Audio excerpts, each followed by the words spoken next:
Hi, everyone. Hi. Thanks, Eric, and welcome to everyone. It's beautiful to be here, and it's truly a gathering of the heart, and it's a very vibrational gathering. And I was just looking at the list of who all is here digitally. We're all here gathered together, and I was seeing there's like 26 people who are new. It's their first time. Sprinkled around. I was looking at some of the countries: Australia, Canada, Colombia, Costa Rica, France, Finland, Germany, India, Japan, Mexico, and the United States and Netherlands. Taiwan. Taiwan at the and also we had heard back in November, around November 3rd, from Jesus that 2020, he came right out and said it would be very digital, and I think the words were digital revolution that came through my mouth. And so here we are. This is part of our digital revolution. You're part of the revolution, like the Beatles. Say you want a revolution, well, you know. We all want to save the mind. And we need the Holy Spirit to save the mind. And so just a little bit of hats off, because I know Christopher Pelham's here. We were going to be up there in New York City in May.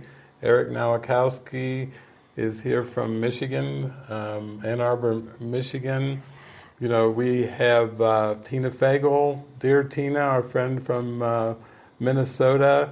She was going to host this up in Minnesota. We were going to be in the South, in Florida, a number of places. And also Astrid and Miguel are right over there in Barcelona. Nice to see you. And we were going to be there, going to a convent and sharing a big gathering over there. I think we have Maria Ibars over there in the same area. And there's just so many, and then June we were going to be going out west, and so we have Brian and Alexandra and the Team Oregon. Team Oregon. Team Oregon are in there. And Manchester. Yes, there's a lot. And Mount Shasta, the Mount Shasta group, we were going to stop there on the way up. So here we are. We are doing 2 months of touring this weekend. And talk about a time collapse. This is getting easier and easier, you know. It's like I didn't even have to pack a suitcase or pull out my passport or whatever. It's really fun. But we also, on the way over, we were talking because a lot of times, sometimes people refer to Frances and I as like Course in Miracles teachers. It doesn't quite cover it, or we're talked about spirituality teachers. You know, really we live extremely devoted lives and very deep, and it's so much a focus on, it's like mysticism. Where I like the way you always say mysticism, because you can take like the syllables and you squeeze it down into something that sounds even better. Mysticism. You go mysticism. She just collapses mysticism. It's just mysticism. It's like, all right, I'm ready for that. That's even simpler than mysticism. You know, it sounds too complicated. But no, this is just single-pointed devotion to God. And so we love joining with you. And the best part for us is the practicality of it, because Jesus tells us atonement works at all levels. So it doesn't matter where you interpret yourself to be on the so-called journey, the journey without distance, but it also means that it's so practical that we can address questions that come in from you, like Pema in California was writing that she thought she was dying of cancer, and now seems that she didn't. It's in remission, but with the body, lots of things falling away, inabilities falling away, and still the inquiring deep questions that Pema wrote to us, like even with a body that's faltering, It did remind me, when I read your question, Pema, it reminded me recently, I saw a bit of a piece from Byron Katie on this Wisdom 2.0 gathering, and she was saying that not long ago she was in the hospital and all of her body systems completely shut down, all of them. And the doctors were, rushing and swirling to try to do their thing, to save the life or whatever. And what was the most enjoyable thing for me was after Byron Katie was describing this experience at the hospital with all of her body systems shutting down, she got this big smile on her face, because what was she doing? She was doing inquiry. She was inquiring while the body's systems were shutting down, and she went with a big smile on her face, fascinating. That's the kind of attitude you need to have when you're watching the world. Fascinating. You see how childlike and open Byron Katie's mind was, and that she also shared another experience which I really enjoyed, because she said that one time a while back she was drinking a glass of water, and from the world's perspective the water went down the wrong pipe. It went down the air pipe instead of the throat. And from a place of complete calmness, she just watched the water go down, and then the water comes shooting back up. From a place of watching. Imagine watching yourself choking and not thinking that you're choking. Imagine you could observe water down, water up.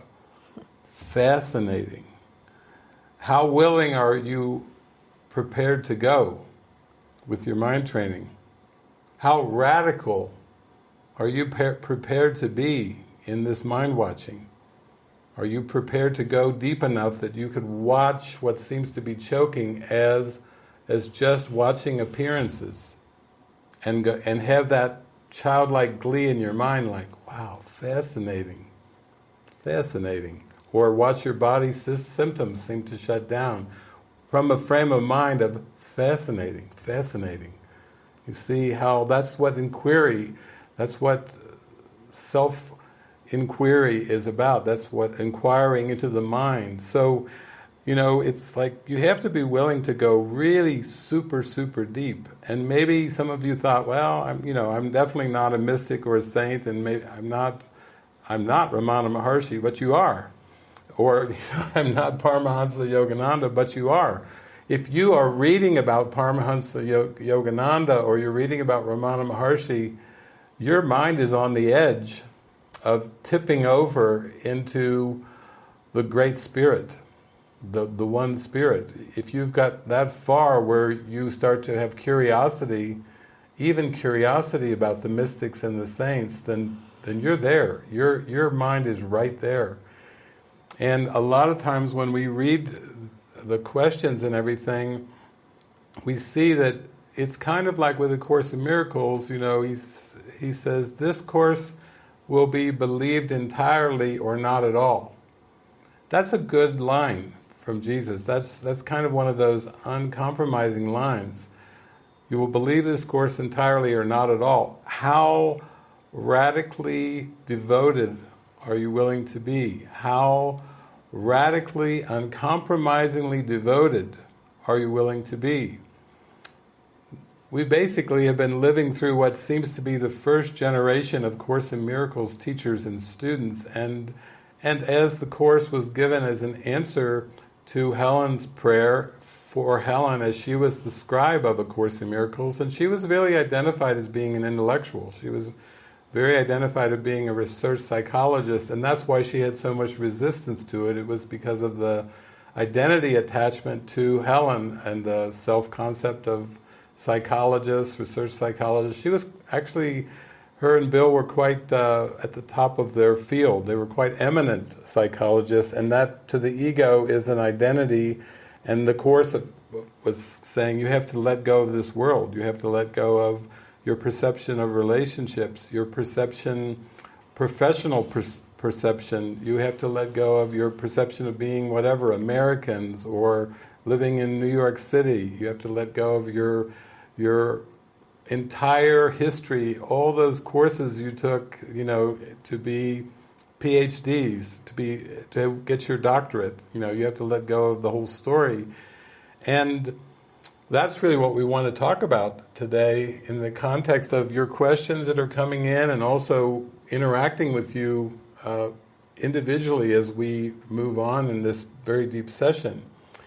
Because the Course in Miracles is not something that you can incorporate into your self-concept. It's actually a tool that's designed to completely undo the self-concept of the personality and the cosmos that surrounds that personality.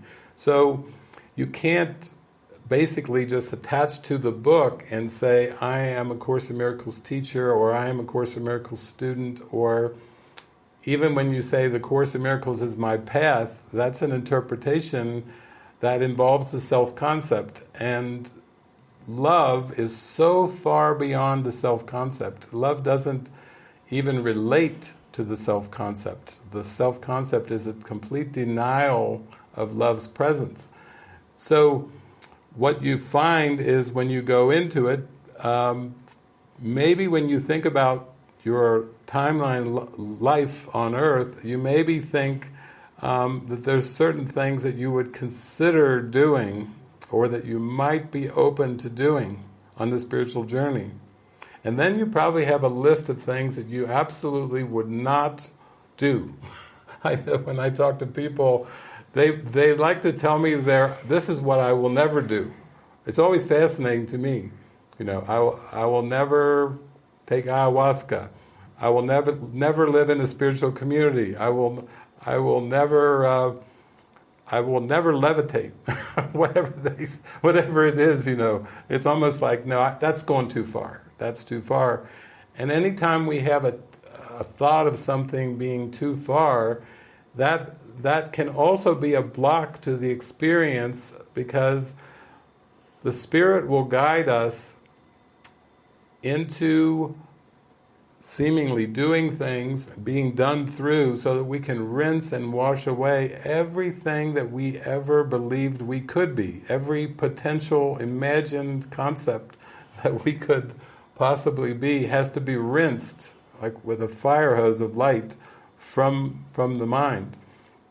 So that's why, you can't ever experience the vastness of this experience if you're still holding on to playing small and trying to find a concept that you can kind of camp out with.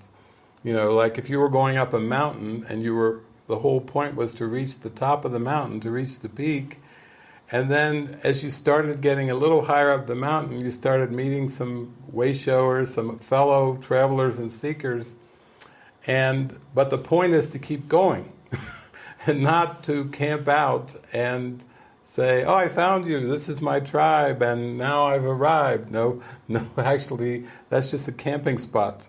And it's important to just relish and feel the joy of the witnesses of those that you meet, but the whole point, as Jesus says, forget this world, forget this course, and come with holy empty hands unto your God, in the paragraph in lesson 189. So maybe we can start off right before we get into some of the questions with, right before we started today, we were talking about the world, the perceived world of images, and we were talking about interpretation. And that you were saying, well, that's the whole thing right there. So if we can just convey to you very simply about interpretation and the world, then that starts to give a context for it all. Yeah, and I feel that is one thing, reading the Course and practicing it for years, and then one moment when I heard Jesus say in the Course that forgiveness is only hard because you still believe you have to forgive something real, that was like a light bulb light up in my mind. And when you're referring to atonement works at all levels, that idea holds true for all levels. We can even look at the most small practical upsets and know that the reason it is so hard to forgive any situation is because we already determined that situation is really happening. Then, based on that assumption, based on the fact that someone is upset with me or someone did something, how do I forgive becomes the how question. And that is extremely hard. And then if you pull it out, that is the same problem and the same solution to every single level of errors, to the most fundamental error. I think the world is real, and it is the way I judge it. Then now, how do I forgive it? That becomes the most difficult question. So in that way, I could really understand it at a conscious level by looking at the practical examples in life and thinking that is so true. That is exactly the battle. That's exactly every single time the mind was struggling was because it already judged the situation as how it is. And then trying to decide, come up with a method or ask Jesus, how do I forgive? But not knowing it is a perceptual problem because the way I see is the problem.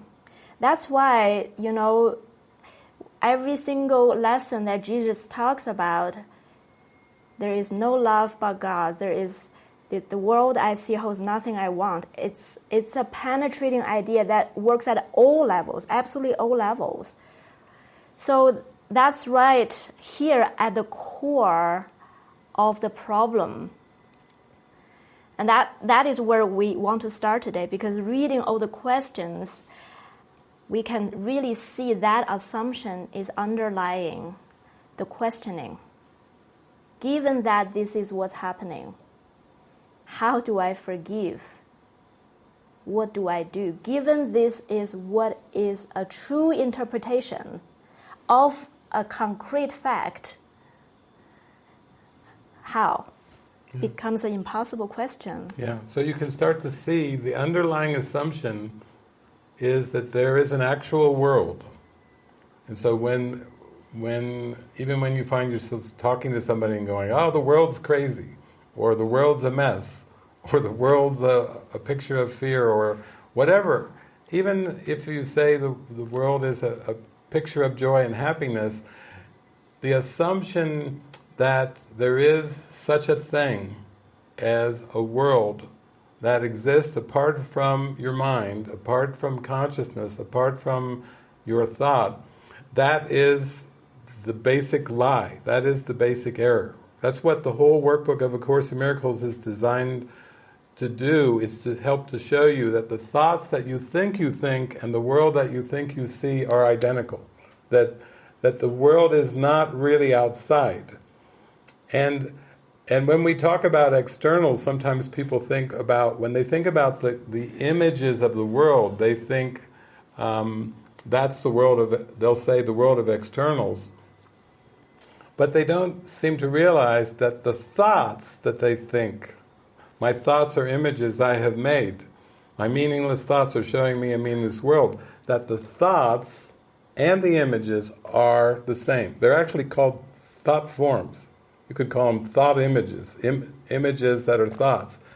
And these are all ego thoughts, and they're all private thoughts, and the whole experience of the workbook of A Course in Miracles is to simply take you into an experience that Jesus mentions in lesson 132. There is no world apart from what you think, he says, and then he says another point, there is no world apart from what you wish. And then he comes right out with, there is no world, exclamation point. He's really teaching us that this is a perceptual hallucination, and the only thing that maintains the hallucination is the belief that your thoughts are different from what you are perceiving. You have to start to realize that there's not like a world, an actual world, and then there's this amorphous thing called a mind that can interpret. sometimes people write to me and they'll say, well, it can still be a crisis, there can still be a world that's having a crisis, but I can still be peaceful even in spite of the crisis. And I'm like, what? What are you talking about? You can't perceive a crisis and be peaceful, and this is where some of the early teachings of the Course, it's like, be kind in the face of attack. That's ridiculous. Be peaceful in the face of competition, in the face of war. I've even heard spiritual teachers for a long time have used the phrase, be in the world but not of it. And, we really have to take a close look at what that means, be in the world but not of it. What quantum physics has been showing for the last 7 decades is there is no world apart from consciousness. That's not a new idea. That's even been in quantum physics for the last 7 decades. And then if you go back to the Bhagavad Gita, the Vedas, the Upanishads, if you go back to the ancient non-dualistic Chinese teachings, if you go back to any non-dual teaching, you will find the same thing, that there is no world apart from what you think. So there is no you that can decide that you want to interpret the world. Even the idea of decision maker, the only time in A Course in Miracles that Jesus mentions decision maker is really, he really emphasizes in the Manual for Teachers, how is healing accomplished. He says this is where he brings in the decision maker, and this is not some construct. He says the only realization that you need to heal, and that's a healing and atonement are the same. So he's talking about the atonement too. Now he's not talking about healing the body, but the only realization you need to heal is the recognition that the mind and not the body is the decision maker. So he's not using it as some artificial intellectual construct in the mind, Charlie the Chooser or whatever it's been called by many different people and teachers. He's actually saying either the mind or the body is the decision maker, and he's telling us right now it's the mind, because he's telling us many places in the Course there's no physical illness. All illness, he says, is mental illness. So you have to realize, the only thing you have to realize to accept the atonement, the only thing you have to realize to be healed, to be enlightened, to be self-realized is one thing, and that's the mind and not the body is the decision maker. Now what does that mean? It means that persons don't decide. Human beings don't decide anything, because they're projections of a belief in separation. All those seeming bodies that are projected out and all those seeming private minds with private thoughts, that's part of the hallucination. That's actually part of the fragmenting belief system. And isn't it wonderful to know that all you need to experience is that it's the mind and not the body that's the decision maker. Imagine that you believe you're a couple and you're in this interpersonal relationship, and then you end up having a disagreement about something, about whatever, an opinion, a conclusion, about having children or not having children. Maybe it's just something like you're planning to go out to eat, or you're planning takeout, and you both have a different perception of the food that you want to eat. All that is a projection of the mind onto the body, as if human beings have minds of their own. And I'm not talking just humans. We do this with cats, with dogs, squirrels, birds. With our cat Iso, sometimes it's like, Iso doesn't want to eat anything. Oh, Iso doesn't want to. Iso's deciding not to eat. Oh, okay. See, that's an example of projecting the decision maker to the cat, as if the cat has a mind of its own. We sometimes say that. If you have pets, It seems like they have a mind of their own. But if you start to transfer that to people as well, you start to realize that that's why there's friction, is because the Christ mind is singular, is one, and to believe even that minds are separate, that minds are private, is a part of the distortion. And that's how deep the rabbit hole goes. So it wouldn't matter whether, like with Pema, whether you're watching the body's skills and abilities and posture and many things seeming to go down, and you're thinking, I got to get this. I want to accomplish. I want the lesson. I don't want to miss the lesson. And then you notice every single emotion that comes up. Maybe like the grief of, well, if I die, I'll leave my family behind, and my family will grieve, and I don't want that. Or this is an aspect of the world that I will leave behind. But there's something deep inside you that knows that you don't really escape the world through death, that you even shared that you must escape the world through forgiveness. And what does that mean except starting to realize that there is no world outside of the mind, that what seems to be the projection is not what can be figured out. It can never be understood. It can never be... You can never kind of just make some kind of a summation and say, this is what the world is. In the end, you can't even define the world because it's a projection. And whenever you look to the world, to interpersonal relationships, or to ambition, or to goals for the future on the timeline, or even to try to redo the past, no, you can't even redo the past. That's another trick of the ego will try. All you can do is forgive it, which means see its nothingness.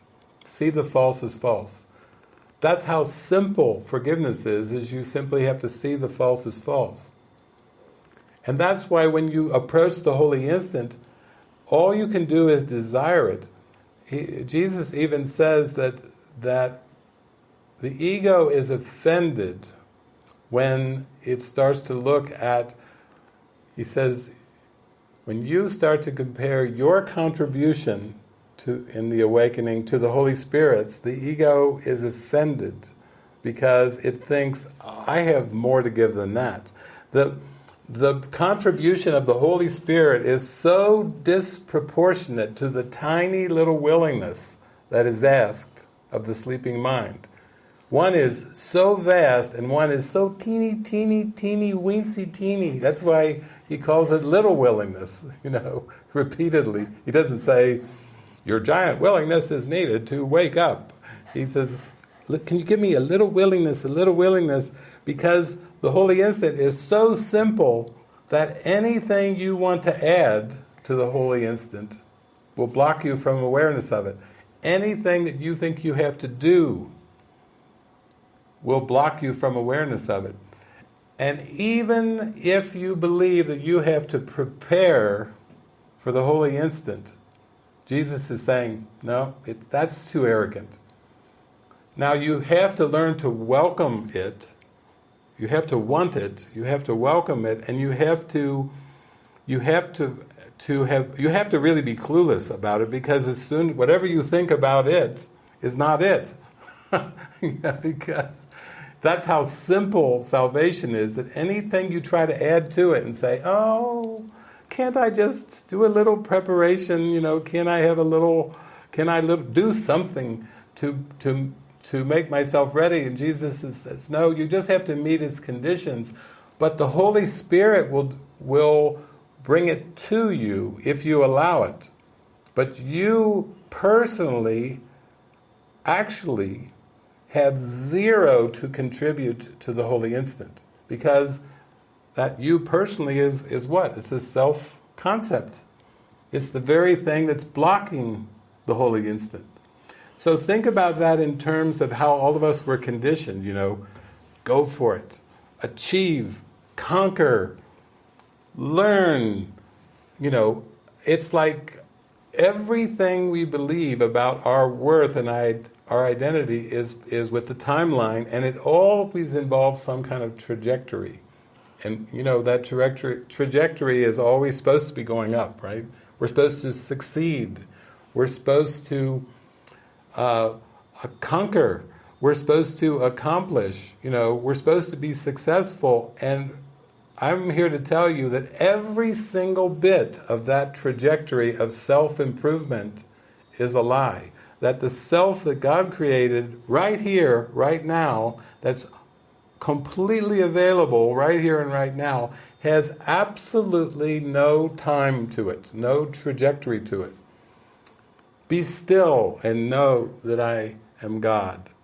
Be still in the silence is everything. And this idea of self-improvement, like I will get there someday, if I keep practicing, if I keep working, if I keep repeating whatever, workbook lessons or mantras or breathing exercises or whatever, that I will arrive in the future. And that's why Jesus put that immediacy of salvation section in his text, where he said, "Be not content with future happiness, for it is not your just reward, for you have cause for freedom now." So the holy instant is actually what the healing is, but that's why you have to find that still point and just open yourself to it, where you realize that a recognition is not a doing. It does not involve the body at all. The recognition of enlightenment does not involve the body. So what we'll start off with today is, maybe let's start off with some questions that are related to, I think the very first question we received, maybe Frances can read it, because it's, even though it's someone who's just really asking about the body identification. Yes. I can read the question, and then we go from there. It's a question from Bo from Los Angeles. Welcome to our online retreat for the first time, Bo. Bo, welcome. Yeah. Hi, Bo. So the question is, I have been sober for many years in multiple 12-step programs. I've studied the course and been somewhat consistent with it for 8 years or so. It seems it communicates in many places how the body, in so many words, is our greatest attachment or addiction. I've had a recurring thought that in order to arrive in a state of willingness to allow the grace of spirit to heal the body addiction in all its forms, like Jesus or Buddha, one would need to unplug from the world and go off the grid for a period of time. If my daily activity includes so much body pull, does one need to devote a real vigilant period of time off the grid to put down the externals of form? I truly feel the pull of pleasure/pain in the body and all its pulls as the main source of continued struggle. What's your answer to the question of, as the Course states, I believe, paraphrasing, we must arrive at a place where you only want this, capital only, to create a space for the Holy Spirit to do its thing. How can one arrive at that place while actively plugged into so much body behavior? Do we need to rehab from society for some period to generate the willingness to truly surrender? Fantastic question. I like the, do we have to rehab from society? I like to use the word the Matrix uses, unplug. And I like you said unplug from the grid, because I think everybody who's watching is relating to your question in some way. Like if I'm going to go into the same experience that Jesus talked about, if I'm going into that experience that Buddha talked about, what will it take? That's basically what you're asking, is like, honestly, what will it take? Well, the first thing, too, I think is, like I was saying earlier, like when you think of the Jesus and the Buddhas and the Ramana Maharshis, you can't have a self-concept that says that there are these external enlightened beings that were sprinkled throughout history that did the unfathomable, and that I'm Bo in San Francisco, and because to the extent that you don't start to take it in, that whatever they seem to do, you must be completely capable of doing as well, or experiencing is a better word than doing. It must be so that you can experience that, because truth is one. Because it can't be that there were beings in history that experienced something that you didn't, or you haven't. A lot of times Jesus, is asked in the Course, like, people say, well, how could, if Jesus did it, why are we still here? That's a question I've been getting for the last 30 years, If Jesus accepted the atonement, what am I doing here? That's a common question. Or people refer to that part in the Course where Jesus says, when I awoke, you were with me. And they're saying, is that true?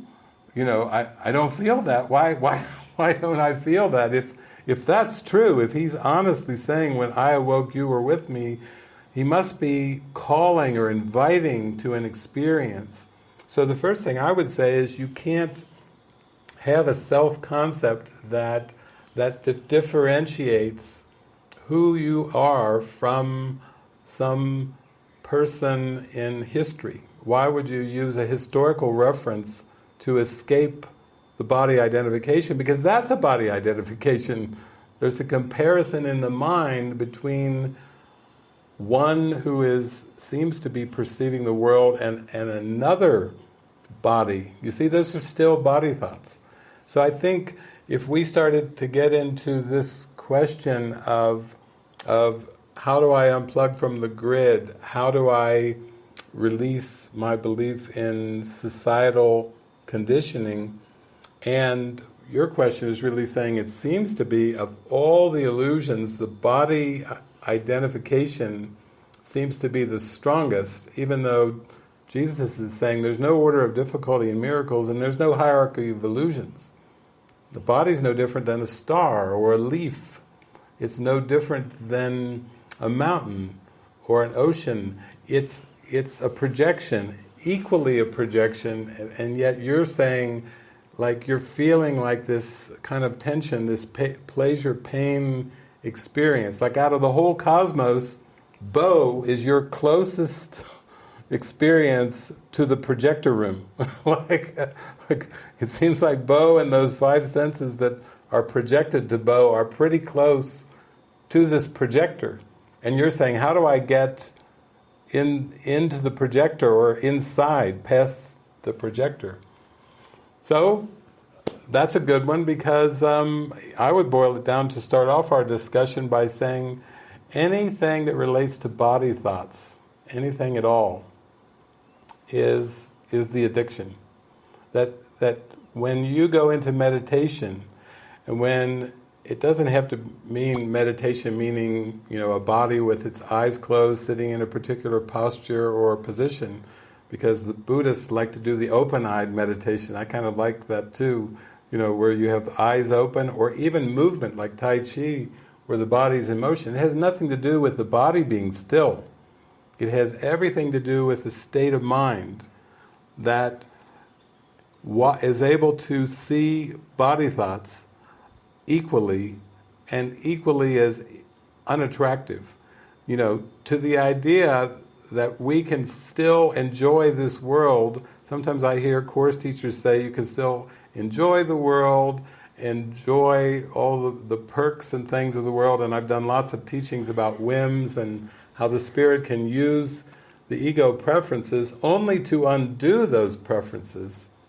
Because anytime we prefer anything of the world or the body at all, then the mind isn't empty. Then you could say the mind is still chattering. It's still looking in the wrong place. It's still looking in the wrong faces, because the face of Christ is not an image. It's not like I saw Jesus and he had blue eyes and he had long hair. No, that's not the face of Christ. The face of Christ is not the face of Jesus. So I think we can start to talk in our own experiences about this devotional life. Like you were recently talked about, trust is total. We can talk about our own experiences of that that letting go and disengaging from the thoughts of the grid. Yeah. Because what you're kind of implying, it's almost like the body of Bo is on the grid.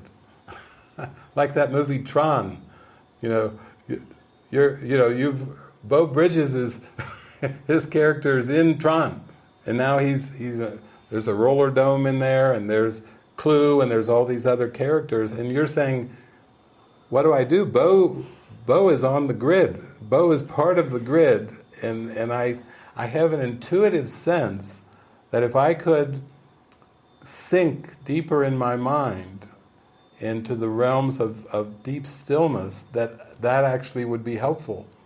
And you're even asking about maybe stepping away from the grid. There can be steps. I know I was guided by Jesus to go off and do hermitages in the woods, and I did a lot of hermitages. I call them hermitages, where I just gave myself full allowance and permission to not think about, survival, to not think about that upward trajectory, bigger, better, fast, more, accumulate, achieve, be successful, all that stuff is actually a step. It's holding on to the darkness of the grid. It's not really releasing us. Yeah. Maybe you can share what your process has been. Yeah, and I think that's what we really want to just see how deep we can go with this, because every single question that is pointing to a very, very deep question, and which also calling for a very deep solution. And because Jesus talks about in A Course in Miracles, we really have to see that what are the real choices we have, and what are the same or the seeming different of the same thing. So that was a confusion. Sometimes we think we have a lot of choices to make, and it can be overwhelming. But why do we keep choosing things and then generate the same results? It's because we don't really realize that they are the same thing at the core. They are different appearances of the same thing. So in our practice, really the goal is to come back to this point, to see what are the real choices we're having, so that we don't fool ourselves to keep thinking we are making choices, but we have the exact same experience over and over again. We want to choose, and knowing that this choice will generate different experience. So, and another thing is that, with what David was touching on, with this future plan, okay, we are choosing, but the result would be in the future. We are choosing, but the result is going to be in the future. That is definitely the way we were taught to think. So therefore, we don't expect that the present moment, when we choose a choice, we should expect the immediate results. That's how we know what we're choosing, because we need to expect present immediate results. And that is how yesterday when we touched on how do you feel, because we know how we feel, and what we feel is immediate. And that is an indication of the goal that you're choosing, because the goal and the means are the same. There is no future goal that will be different from what you're experiencing in this moment. And that is coming back to the practical application of guidance. The reason that guidance is called guidance and is not called do this and do this, it's because in essence it is a different kind of choice from all the choices in this world. It might still take a form and shape of the doings, but because where it's coming from, because the goal is getting and the guidance is delivering a present goal, a present end result, a present means. So that is one thing that I feel what makes the course and guidance extremely practical. We don't really have to contemplating the ideas and thinking, how is this practical? Practicality is in this moment. Let us use this moment and practice, ask for the guidance. And do we reach the goal? Do we have an uplifting feeling right in this moment? That is how we know, because the goals and the ends are always together, the same. And also another thing is, when we were talking about the body and different things, Jesus does point out in the Course that the mistake is not at that level, meaning whatever you choose to see and what you see and what you experience, there is no mistake at that level. So how is that useful? It is extremely powerful. If I know that whatever I experience is exactly what I'm choosing in that moment, there is no mistake in that level. Do we hear what this application is? That means we don't have to ever think, I want this, but I'm not getting it. How to get what I want? That question is not a real question. Why is that? You always get what you want, and it's always instant. There is absolute loyalty. Because why? Because David said it's not loyal, it's one. The thought and the images are one. The thought and the experience are one. So in that way, we cannot say, I want this, and thus I get the different things. No, there is no mistake. So the usefulness of that is, oh God, that's good to know. Then let's put the mind to where the source is and what I can control. If I get this experience, I have chosen the way. And it's not specific. We're not really looking at the world and saying, this particular part of the world is not good. How did I choose to manifest this particular part? No, you choose it all. Boom. This is how you experience. Or you can choose a different way of thinking, and then you get a total experience. That is the choice that we have. So it's total. We either choose the ego, there is no mistake when we choose that. When we choose the spirit, the kind of experience we have. So in that way, guidance is the most practical application at this level, to say that I want to choose the spirit in my mind all the time, so that I can unplug from the world of thinking, from the thinking with the ego, from the thinking of all these ideas. Even in the Chinese Tao Te Ching, I think it mentioned healing probably only once or a couple of times. And it said, heal all your knowing. It used knowing in a different context, but it means healing is only about healing your ideas that you think you know. That is the only healing there is. There is the only thing you need to think about in terms of healing, in terms of this world, in terms of the body. So that's what we want to say as a context of the guidance. Yeah. Why we choose guidance, and then we can say, yeah, in this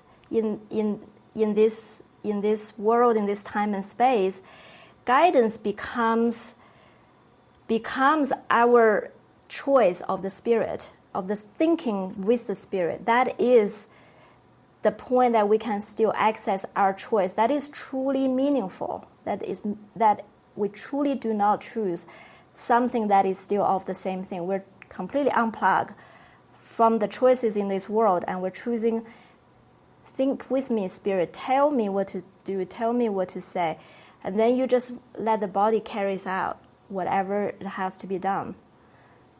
Yeah. So that's like, if we use like the Tao and Lao Tzu, he's saying you must surrender to the flow, which is the present moment. The present moment is our point of power, it's the point of energy, it's the point of activation, it's everything. And when we get into the ego system of thinking, that it's always involving the trajectory, what will this bring me? What do I get out of it? What do I get out of it? I have to come back to think, what am I feeling right now? What is my experience right now? When people ask me, why are you happy? Why are you joyful? It's because of this moment. It's like that. This moment is radiating everything that is helpful. And time, the past or the future, has no helpfulness to it at all. Now we're getting into the real depth of how you escape the grid. Because the grid is in the mind. So that's why it's a course in mind training. And a practical example of this, because it's like, do you have any kind of example? I've had a couple conversations this week with a woman, Desi, in Spain, south of Barcelona, and another man, Marco, that Marina knows, he said, I'm in rural Spain and it's a little choppy. I said, okay, we're connected. And then Marco, we talked for a while, and he said, David, here's my question. He said, I have had some experiences on mushrooms, on these magic mushrooms, and whoa, it's so spectacular. Oh, so peaceful, so vast. No questions. Whee! I go into the mushroom, it seemingly involved the mushroom, even though it's the mind. The mushrooms aren't really the causation of it, but he's describing this vast mindset. And then he's like, now here's my question. Here's what I want to ask you. What about logistics? Because when I'm in that vast experience of all that is, you know what's not there? Logistics. Details. Specifics. He said it's so relaxing, there's no logistics. And then when I'm not in that vast experience, body thoughts, survival, thoughts of whatever, food, shelter, exercise, whatever, those are all body thoughts. If I'm either in this vast experience of everything, which is my identity, or I go back to this sense of body thoughts.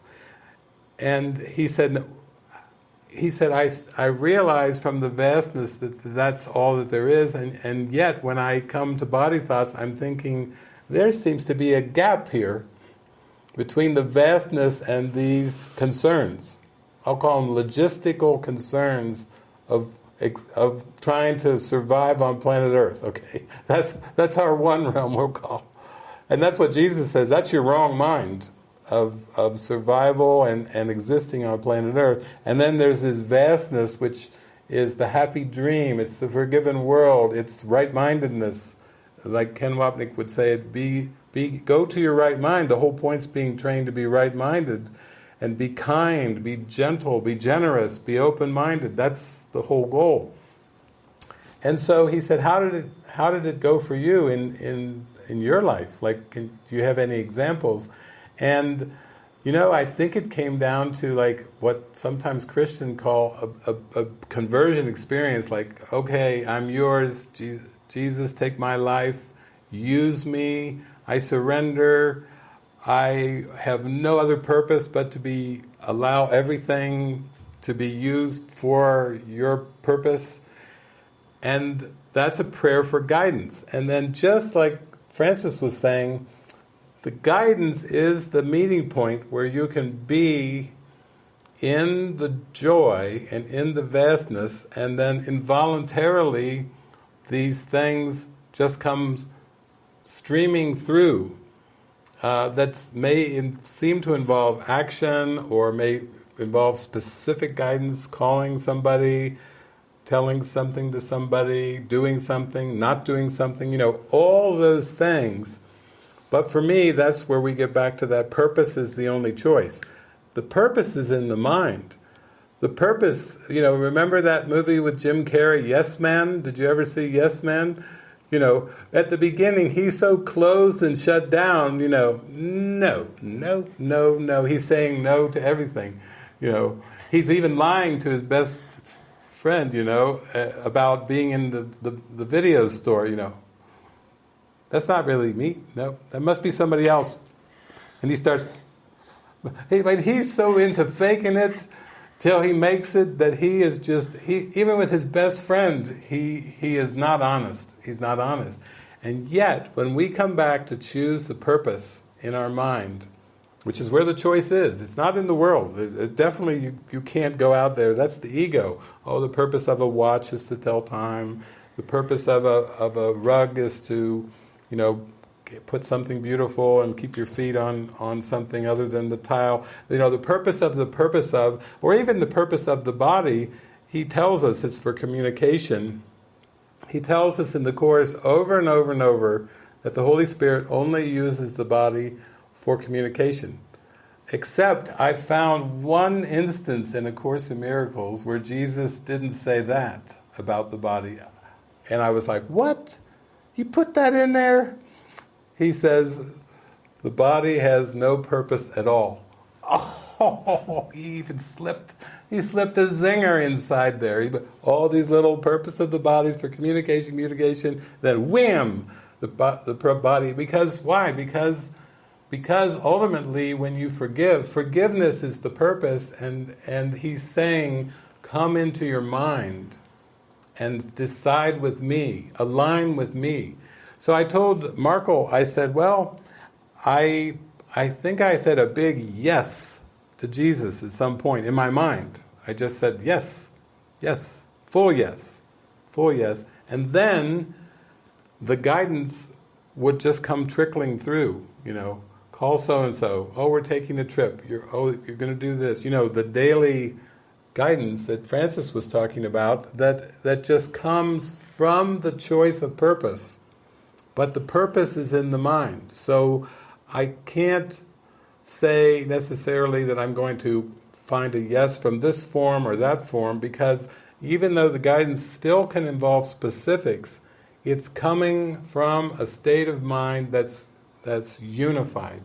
It's coming from a state of mind that is together. It's the right mind.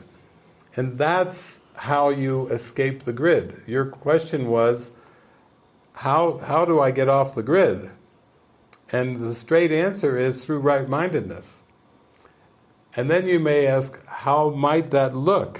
You see how the mind right away goes to, okay, and that's where you have to let go of the concern of the appearance to stay in the purpose. In other words, as long as the appearance seems to have that importance, that's an evaluation. That's saying, maybe it looks like the body doing this or doing that. Symbolically, many of us have gone through that experience, though, where we just feel like we turn off our cell phones, or we go off for hermitage, or we simply have a day where we have no thought and no strong expectations, any expectations of how we will spend the day. It's kind of a cool experiment to just say, oh, I'm just going to have a day where I am going to, as the best I can, I'm going to let go of any kind of expectations of what the body should do or not do. Some of you remember Mahatma Gandhi?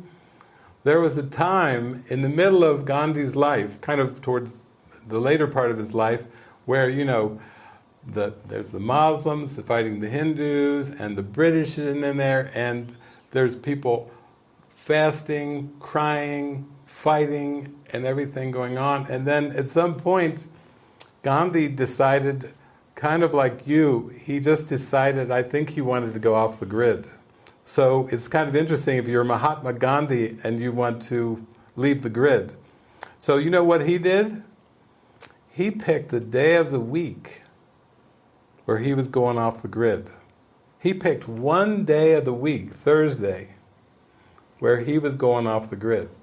And it was funny because one day a Thursday came along and they came to his door and they sent messages, Gandhiji, it's really bad, there's this is going on, and like our news. Nowadays we have the internet. But back then it was like somebody coming to your door and going, pleading, Gandhiji, it's a mess, this is happening, this and this.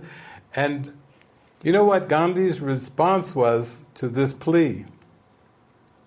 It's Thursday. That's all he said. He had such conviction in stillness that he picked a day of the week that he would not compromise, and he wasn't interested. What happened? Who died? Who got shot? It was almost like saying, on Thursdays, I must go inside and listen and be quiet, because that is my nourishment, that is my life. And he didn't even give an explanation. He just said, it's Thursday. It's like, you imagine that? You're getting a call from the IRS, some things, it wouldn't matter. Your dad died, or this and this, the families, this. Oh, it's Thursday. Click. You have to have a conviction. He had to have a conviction even to carve out, we could say, in his perception, one day of the week to dedicate to this stillness. And that's just a guidance. That was just his guidance. That was still involving specifics. Obviously Thursday is still specific. Thursday isn't eternity. But we're talking about being practical. And I just use that example of give yourself the same permission that Gandhi showed us with that example. You are deserving and you are worthy of that sacredness, that devotion. Who knows? One day could turn into more than that. That's certainly the way we live our lives. I don't think we ever think about the grid. We don't usually, even when we have a talk, we don't usually bring up the grid anymore. I think that because the merge has occurred and we're aware that there is no grid apart from our mind, and without putting any kind of focus or attention to the grid, then there's just the joy. The joy has taken over and the grid is gone. So I hope that helps.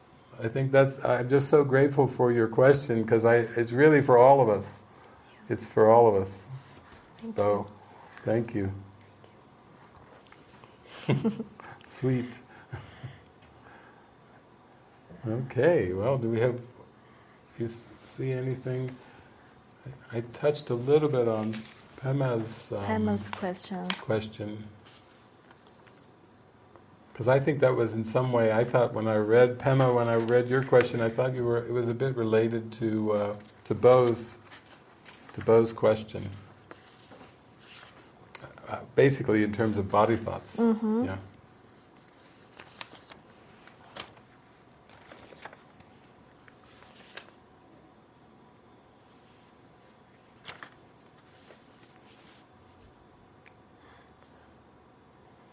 I think, what we've just talked about, really it kind of reaches a lot of these questions. I was just glancing down at Pilar down here in Mexico. Pilar, hi Pilar, is this your first? Yeah, this is your first online retreat too. And Pilar is basically a new student she basically came to one of our week-long retreats in Mexico, and it was so mind-opening that you just were like, you said, oh, my whole life, it kind of shifted something, a vibration or a frequency. And now, being like a very new student of the Course, and you're kind of like soaking in the teachings, with the Course, and watching some videos, and you're just kind of nurturing yourself with these teachings. But toward the end, you ask a question,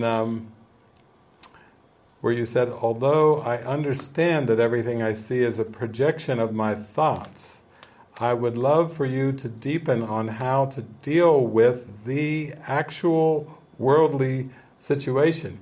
So we're back to that actual world situation, because I talked yesterday a little bit about how Jesus says your self-concept has two parts. The face of innocence, which is how you perceive Pilar in the world, with your surroundings, with your family, with your friends. That's the face of innocence. That's the top tier of the self-concept.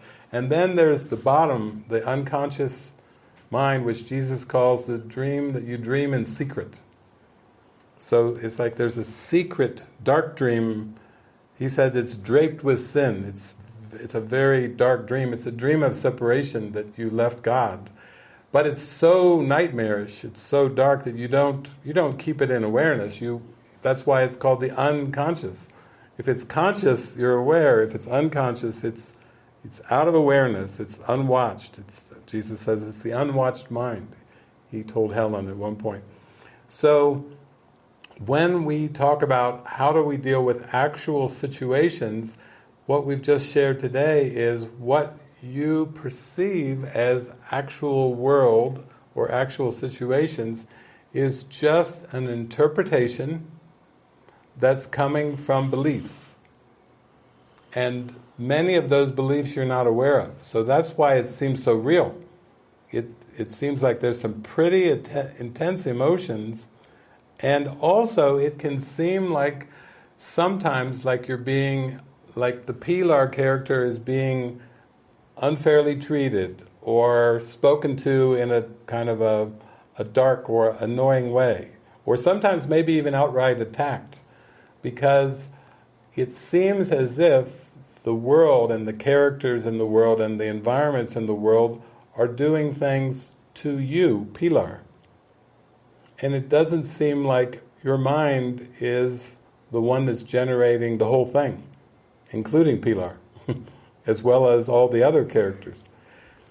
So it's so beautiful, though, that just to even write that, it just shows your curiosity, because one time when you texted me recently, you were just jumping down into the deep end. You just a brand new course student, and then you're saying, I don't understand the script is written.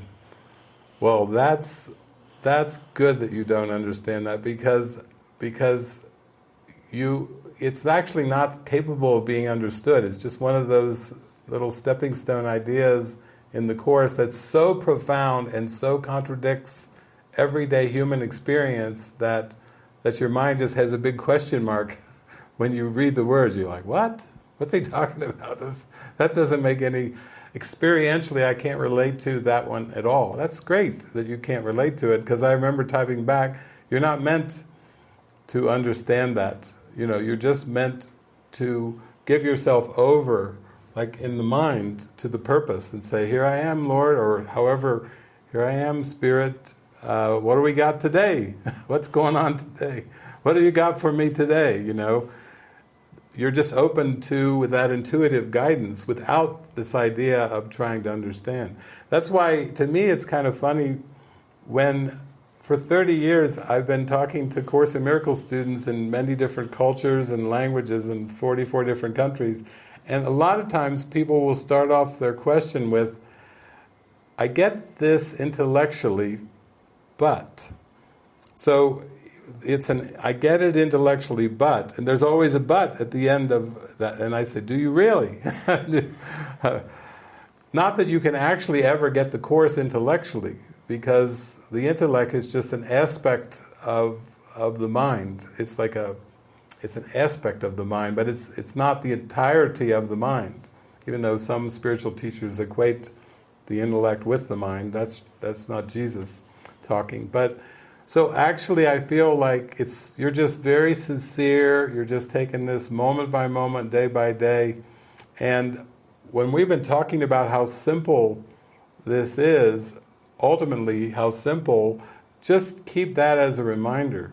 Like, you don't have to put any pressure on yourself of thinking, what is Pilar's contribution to the truth? That's where it gets a little bit overwhelming.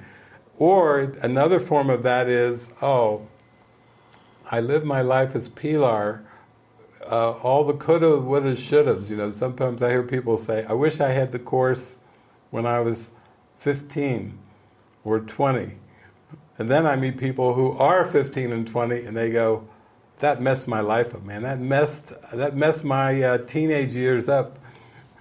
I had one young man who basically came to me and he said, when I was like 11 or 12, my mom got into the Course big time. His name was Alvin. And so Alvin comes to me and he goes, so my mom's studying the Course, and I'm going through puberty.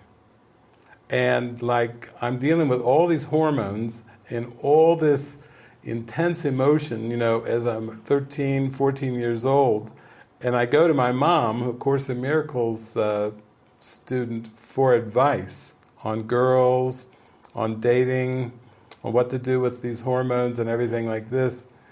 And she turns to me and she says, Alvin, remember, with one finger up, nothing I see means anything. She would only use number one. Lesson number one from the Course with her teenage son as he's going through puberty. Remember, Alvin, number one, nothing I see means anything. So then I'm interacting with Alvin when he's like about 20, he's like 22, 23 years old. I'm at this Course in Miracles Forgiveness Week festival thing in Wisconsin. And he comes over, and now this is about 9 or 10 years later, and he's sitting there, and he sits down and he said, I don't know whether I want to love my mom for saving my life or hate my mom for totally screwing up my entire life with her number ones, But he said it with a big smile on his face. And he was so into natural guidance of the Holy Spirit by the age of 22 that he was going around at this festival and he was meeting people and going out for lunch with different people and having these deep, profound conversations with every single person at this forgiveness festival that he met. And I watched him and I thought he was just being of service. He was loving people. He was saying, can I help you? All he did the whole week was go around and say, can I help you? And he was so in the guidance naturally at 22 and so into the flow naturally at 22 that I just watched him. And this was an international forgiveness festival, so there was people from all over the world over in the United States. And so finally, I said to Alvin when we were having a quiet moment, I said, is there anything at all that is bothering you? You seem to be so happy and you apparently are just in the flow of love. You're in the Tao, you're in the Holy Spirit's joy, and you're flowing around. I said, I'm here though, but is there anything that is bothering you? And he said, yeah, there's a lot of really beautiful European chicks that are here. And I said, and he said, some of them, they don't shave their underarm. They have hairy armpits. And that bothers me a little bit. And I said, oh, Alvin, you're on your way. I mean, if that's what's bothering you at the Forgiveness Festival, hairy female European armpits, I told him, I said, you're in good shape. You're 22 and that's what's bothering you. I said, listen. So you see, it works at the level of the mind, even though his mother was saying, remember, number one, nothing I see means anything. There's something deep inside in the mind that starts to grasp forgiveness. that I can flow. And he was so in the flow of being truly helpful. He was so in the flow of open communication. He was so in the flow of service. Can I help you? He was fixing things for people that were broken. He was assisting people. Can I give you a ride? I was just this 22-year-old bundle of helpfulness who's bothered by hair under the armpits of European women. You see, that just gives you a little taste of how glorious this journey really is, because what seems to bother you now, I tell you, it's going to wash away. It's destined to be washed away. And the most important thing is that you don't have to figure it out. It's not like the old days where you got to read the book, like be studious, and memorize things and be able to talk about. No, Jesus is saying, stay with me. Stay in your joy. Stay in your happiness. Stay with me. I'm right here in your heart, and I love you so dearly, and you're entitled to the most happy, joyful life you could ever, more than you could even imagine. And that's all you've got to do. They call it, in Zen, they call it beginner's mind. You're in beginner's mind of A Course in Miracles. And this message is reaching you right now to intercept all ego complexity ideas of A Course in Miracles. And to say, no, it's not that you have to be concerned about what you're going to have to do or what you're going to have to offer. It's more just your willingness to step back and let the Spirit lead the way. If you are humble and you just wake up in the morning and say, I don't know my own best interest, I can't figure this world out, I don't know where my life is heading in terms of form, but you're with me, Spirit. And I know you got me. You got me. I'm in your tractor beam. So thank you. Thank you, Pilar. It's so touching. Yes, beautiful. I think it does take a lot of trust to let go of this attempt to understand the world and even this healing journey, because when we actually reach peace, in that is total understanding, is real understanding. So peace and understanding are actually identical, are the same state. There is a state of mind that you understand absolutely everything, but that state of mind is also peace. It's also joy, it's also happiness. And I think along this journey, the block is that, when we identify with being the body and the egoic mind, we think somehow we can understand within that frame of mind. And we want to analyze the situation, even the awakening journey, we want to understand what happened. I remember at one point I said to something, even looking back of a past event, and said, why did I do that? And I was just saying that to JP, and he said, it's like the same question, how did the impossible happen? These two questions seemingly very different, but they're the exact same question. One is at this level, one is the real level. How did the ego happen? Why did I do that? But that is the attempt to try to understand, trying to take responsibility for a body, try to take responsibility for the world. But what we're trying to say is understanding happens, and we don't have to aim for that, actually to let go of the attempt. Just aim for a present goal of being with the Spirit, a present goal of trust, a present goal of feeling peace. That is enough. And then we have to allow our mind to be very clueless. It's actually, that's what comes with this direct approach to peace. Yeah, and cluelessness is not gullibility. And cluelessness is not vulnerability. To be clueless is to be open. To be clueless is to be receptive.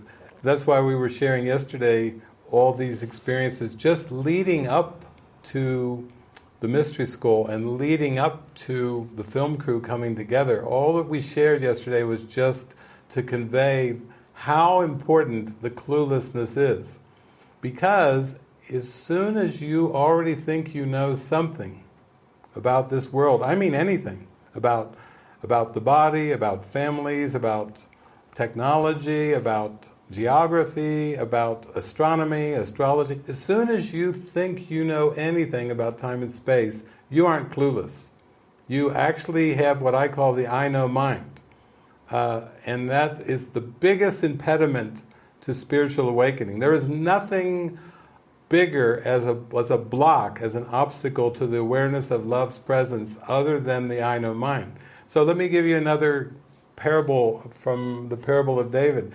I remember back in the early 1990s, I think it was around 1993, there was people that started showing up in my life and they said, "You are really happy."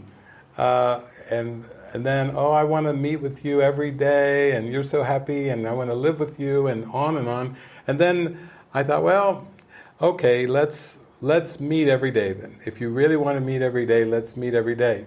And they were kind of like, "Oh, goody, goody. Now we have somebody to be our teacher. You know, we're the students, you're the teacher, and you're going to teach us A Course in Miracles."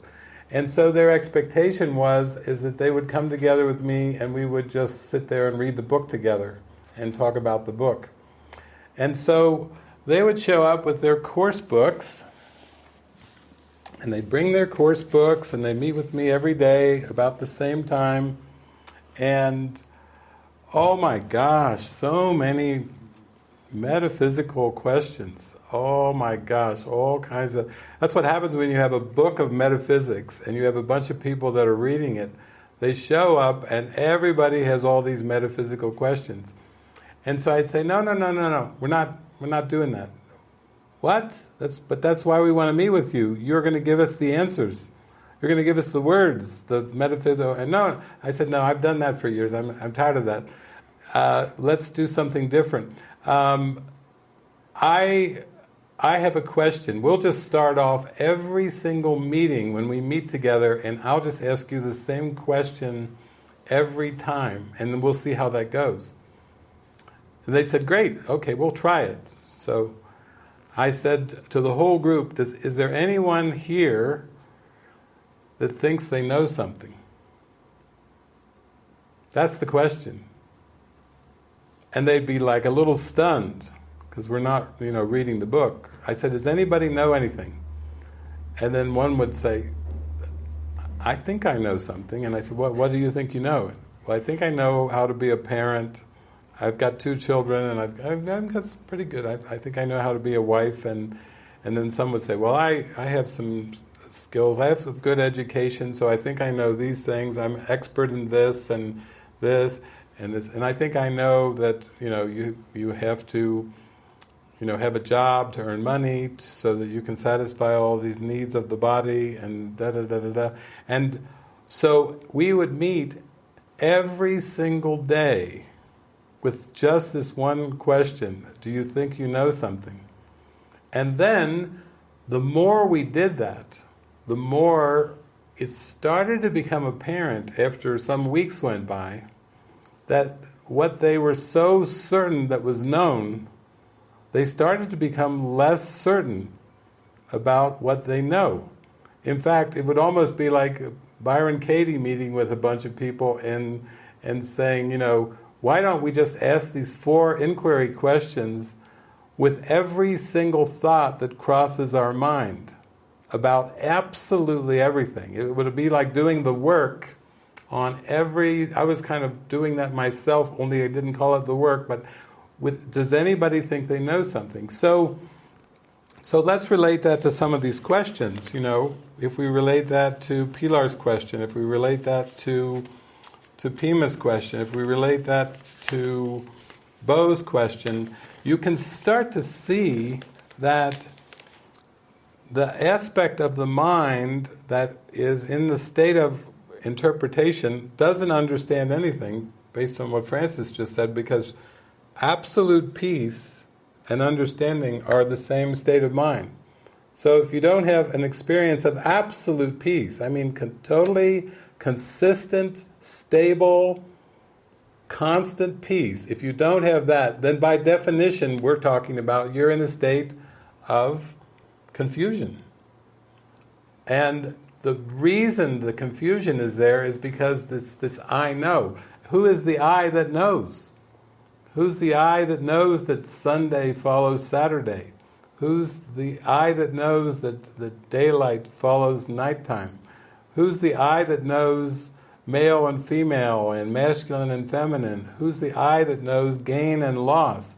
Who's the I that knows anything?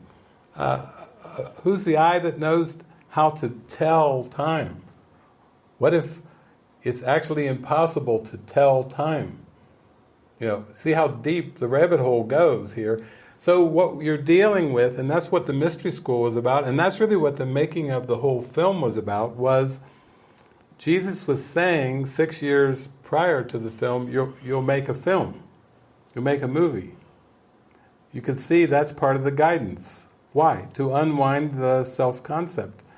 And Frances can tell you, was there any unwinding of how to be a director, unwinding of what to do day by day, of what self-concept preferences versus what's given in the guidance. And even after all the footage is shot, and you have all this, how many hours of footage? 300 hours. 300 hours of footage was shot at the Mystery School.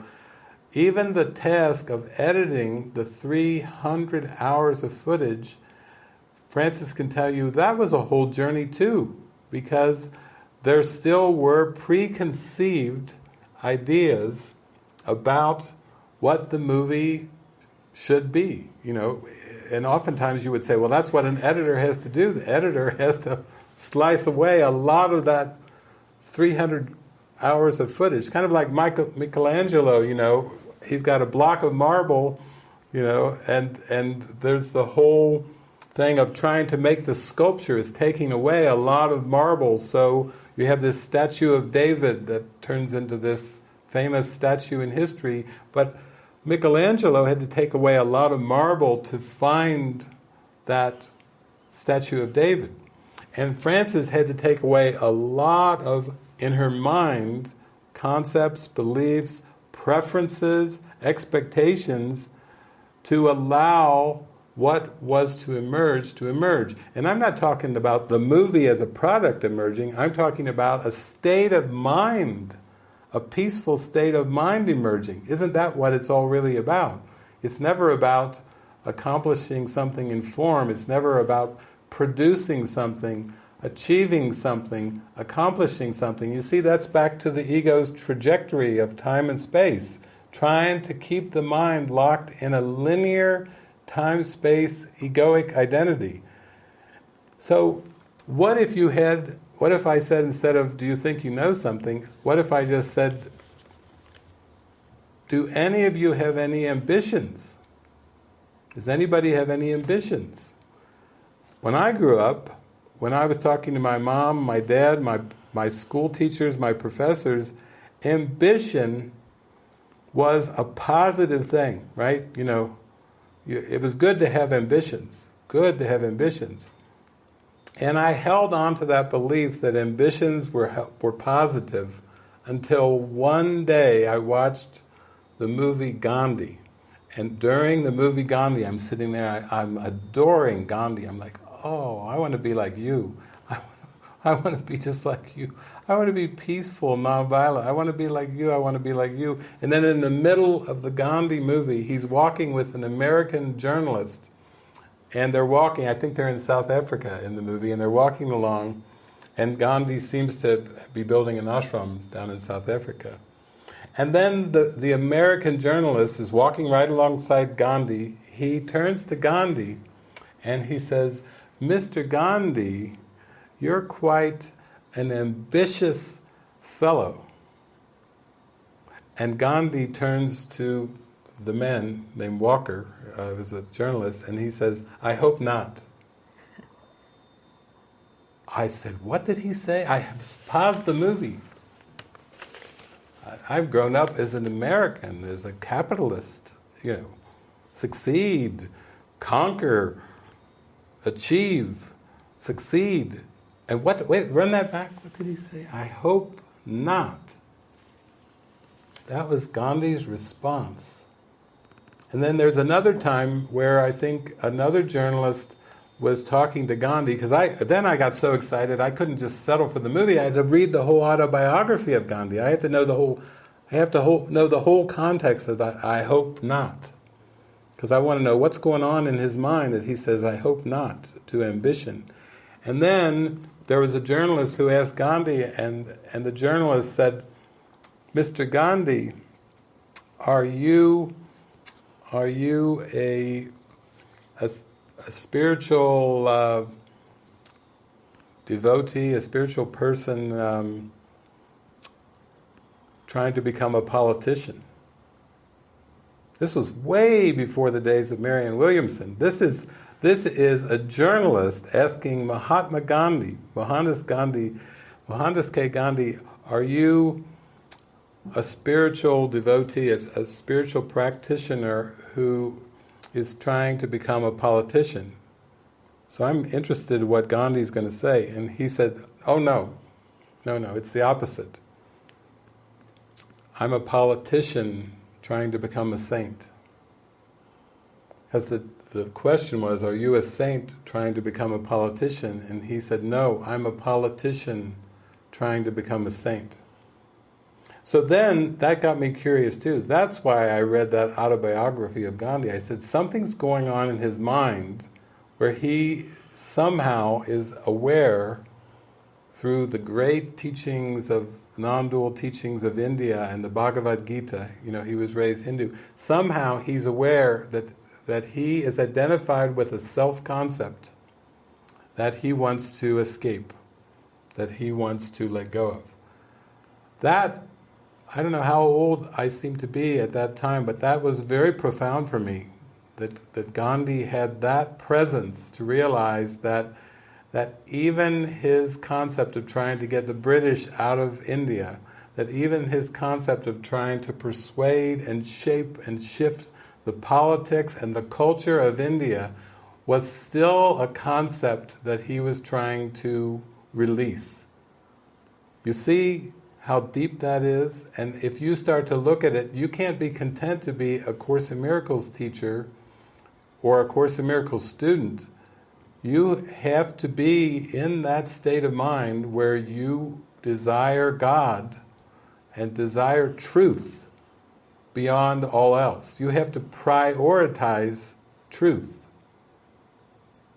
That's all you really have to do, is prioritize truth. But you also have to realize that everything that you think and think you know about time and space is the block to the experience of truth. That's really cutting down. That's what it means by bring the illusions to the truth. Bring your belief in your self-concept and your self-image to the light of truth, and it will disappear. It's not telling you, there's nothing in the Course that says make a career out of this.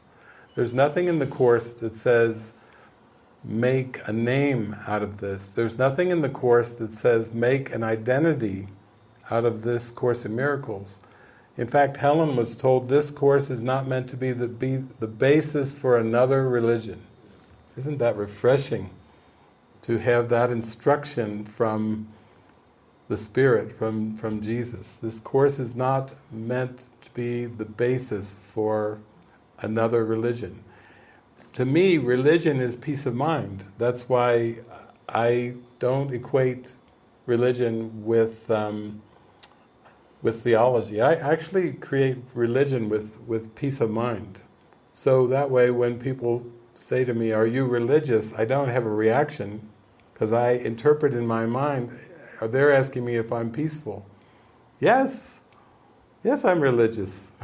As long as you have the same definition that the religion is not a theology, it's not a group of theological beliefs. Even the Course in Miracles, Jesus says in the Course, you will have to forget the theology of A Course in Miracles. You will have to forget the Course in order to enter into the truth, because the truth has no theological beliefs. Many great teachers on the planet right now are teaching the same thing. Adyashanti. Adi is basically saying truth and belief are not at the same realm. That Jesus tells us in the Course that you can believe things that aren't true. But the truth is true and only the truth is true. And then he tells us, out of all the beliefs the ego made, only forgiveness is a helpful belief. You mean out of trillions of beliefs, there's only one that's helpful? Only one? Jesus is like, that's right, it's forgiveness. But that is a belief you share with the Holy Spirit. It's not an egoic belief. It's literally it's like the forgiven world, the happy dream is one belief, one concept worthy of your mind. In fact, it's the escape hatch that takes you back to the truth or to eternity. So this is kind of cool stuff. And also that's why this seeming linear journey is really just a journey of purify our priorities, purify our desire, because we actually can see, if we think we don't really grasp our mind because it's so abstract, there are trillions of ideas, then we actually can see in our daily lives truly where do we put our priorities. And from there, you can actually take a very, very honest look. Take a very honest look. Because Jesus says, what you desire, you have. And if you desire only that, that's all you have. Basically, that's as simple as that.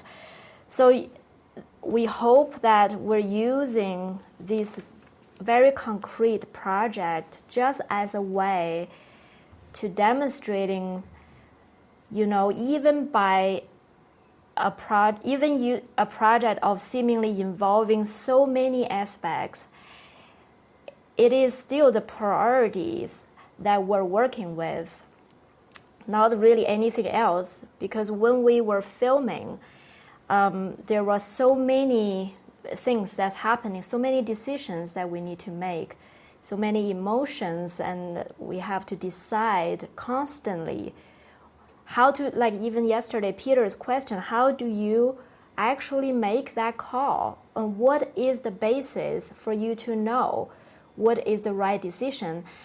The decision is the present peace of mind. That's why we're talking about priorities. If present peace is the priority, not the future end result, not how it's going to look, not what this project can bring to us in this world, but a present peace, a present state of mind is the priority, then actually every decision is around that. So when we are in a team meeting, when we start to get into discussions and opinions, and I know this should be done this way, that should be done this way, how do we make a decision? Who to listen to? We are listening to the voice that's going to bring us present peace. And that is the decision we're holding on to over and over and over again, over and over and over again. So when the movie, we shot it for 30 days, and then we took many, many months many months to edit. It was the same. It wasn't really about the doing.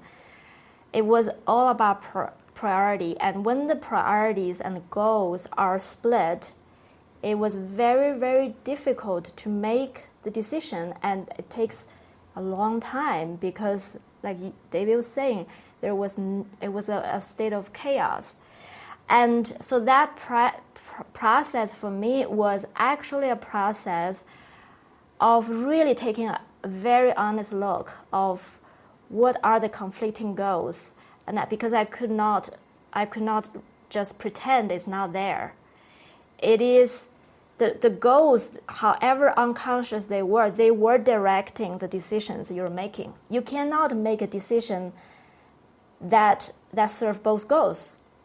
Clearly, the decision has to, for example, the movie, when we had the first cut of the movie and I showed it to a focus group, and I had a lot of feedback that the movie was not understandable by anybody who are not familiar with David or Living Miracles, because the movie was shot on a mystery school, and we're using a lot of our tools and expression sessions. So the storylines of each character, what their background was, why they're having the emotions, it was not the focus of the movie. It was really focusing on, because I feel the emotions are universal and the answer was universal. So we really look at basically just a guidance. And yet, when the movie was first shown to a group, the overwhelming response was that it was not clear. It was not understandable, because who is the character? What are their relationships? What are their backstories? And why? So I went back and tried to add on to new materials to make it more clear and to add on explanations. And I can tell you, it was very confusing because I really don't know what the goal was anymore. The goal became serving the audience who are they outside, and they may not understand. I do, but they may not understand. So it's about pleasing the hypothetical they, and trying to get into their minds and seeing what they want to see, what would please them. And I can tell you how impossible that process had become to me, because what I was watching was the movie became more and more clear. It became more and more like a real documentary, a lot of talking, a lot of explanation, but the feeling, the inspiration, if spirit is what lifts you up, the inspiration, the peace just go down, down, down, down, down, down. And to the point, I actually thought, this is impossible. I'm going to let it all go now. I will not be able to finish this project because it's dead in my heart. And I could not produce anything that the goal is an external goal and a future goal, and is based on external approval or judgment. It was so experientially impossible. So I had to basically completely be willing to let it go. And then before I let it go, I said, let me just watch it one last time, the very original first cut, which we dumped. The very original first cut, and see how I feel before I leave it all just finished. And I watched it, and I have all this swirl of feelings that I hadn't felt for a long time. And I thought, this is what I'm going for. This is why I'm doing this. This is the present peace that we held on to for every single day when we were shooting. And now it was so subtly just sliding away from that goal.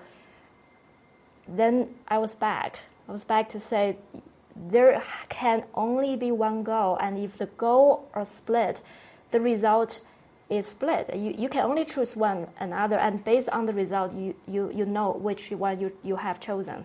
Basically, if you choose peace of mind, that's what you have. And you have to let everything else become a less priority. But if they come about, then great, but they're not the priority. So that, for me, is just showing that actually everything that we seem to be doing, we think we know the goal, and we always think the goal is in the future. Right now we have to get into the doing because it's a means to an end that hopefully going to be delivering. But right now we're saying there is another way of making decisions, and that is a present peace is the foundation of decision. And if you really want that, you know that is your peace of mind. That's what you have.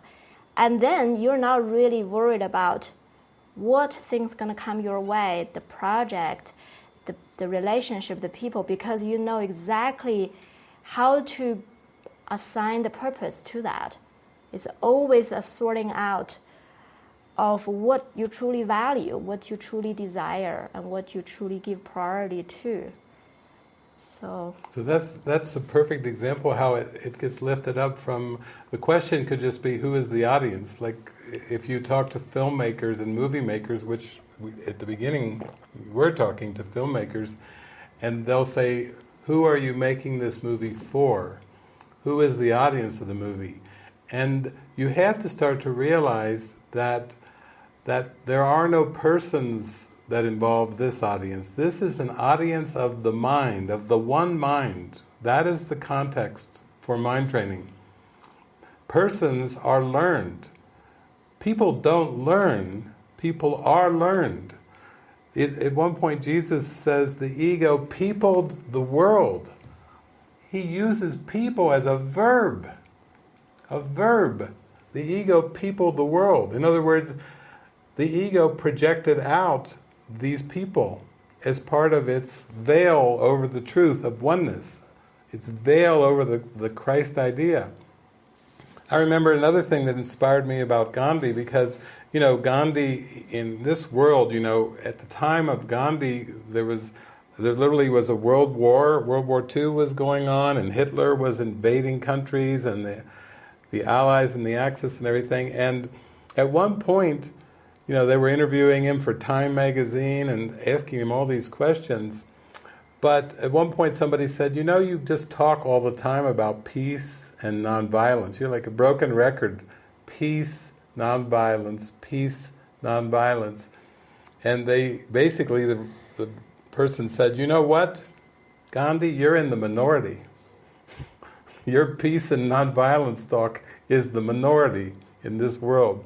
And Gandhi's response was, better to be a minority of one in alignment with the truth. Now that's an answer. That's an answer. And I've even seen with A Course in Miracles, there are teachers of A Course in Miracles that have used the metaphor of classrooms. In fact, I think Pima was writing that in. She said, I have a classroom now where it seemed I almost died of cancer. This is the way the body is in, and I'm kind of in a broken down kind of body classroom right now. And there are course teachers that have talked about, you have relationship classrooms, you have work classrooms, you have classrooms with your family, you have classrooms with your neighbors.